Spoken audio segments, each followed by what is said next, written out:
Hello, আমরা গিয়েছিলাম দীঘাতে। তো দীঘাতে গিয়ে প্রথম দুদিন আমরা একদম ঘুরতে পারিনি। তারপরে লাস্টের দিন যখন বাড়ি চলে আসবো সেই দিন আমরা চলে গেলাম নাই কালীমার মন্দিরে।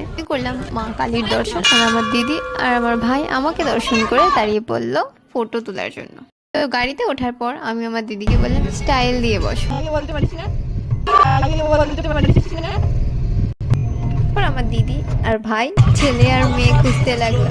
ওরা ছেলে আর মেয়ে খুঁজে পাইনি, তার জন্য আমরা চলে আসলাম শঙ্করপুরে। না না না না, ছেলে আর মেয়ে দেখতে না, ঘুরতে। শঙ্করপুর অনেকটা দীঘার মতো ছিল।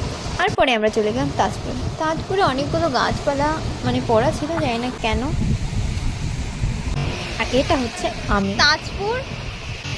মা, তাজপুরে এসে তোমার কেমন লাগছে?